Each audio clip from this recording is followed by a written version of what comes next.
All right, now let's talk about the big piece of this chapter, which is bank reconciliations or bank recons. What is a bank recon? Well, a bank gives you a bank record. At the end of the month, they give you your bank records, and it says, okay, this is what happens. So a bank recon is a report that explains the differences between the cash balance reported on your bank statement, which comes from the bank, and the cash balance on your general ledger. Normally, those don't match because things happen at different times.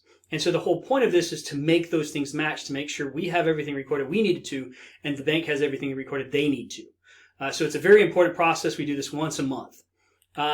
There's some common things that you can look into, but there's also some other things that don't fall into this.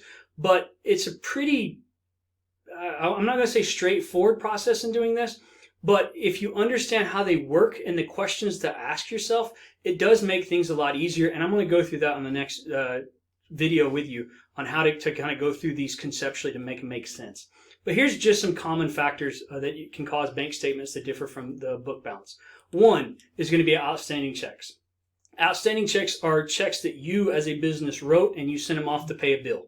Now, when you write that check, not only are you writing that check and putting it in an envelope, you're also writing it in your books that it's paid. However, when you mail it, it doesn't go immediately. It has to take time to get to the place that you sent it. It's also got to take time to go through the bank. And during that time, there could be a difference between you writing it on your book and it affecting the bank. So you need to bridge that gap here.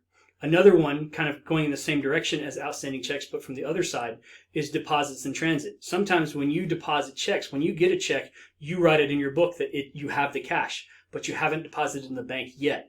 So it's on your books, but it's not in the bank yet. It hasn't gone through the bank yet. So there's that gap there that you need to bridge when you do bank recons. Some other things. You have deductions of uncollectible accounts for services. So sometimes the bank charges you for using their service. Now, they don't send you a bill and then you write them a check. They just take it directly out of your account. And you don't know that until you actually get the bank statement. They have already affected the bank, but you haven't put in the books yet because you didn't need it. So there's a gap there that needs to be bridged. Another one kind of on the other side is additions for collections of items and for interest.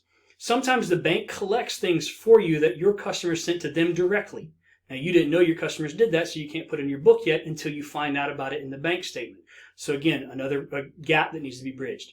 And finally, and this comes with a lot of things just because it does happen, is errors. Sometimes you have a bookkeeping error that it transposes two numbers, or sometimes it's on a bank side where they take it out of the wrong account or put it in the wrong account that needs to be corrected to make sure that your bank statement and your books are the same, they match. So in the next video, we're going to talk about these a little bit more in depth, and I'm going to show you my technique of figuring out where they go in the bank recon. Thank you.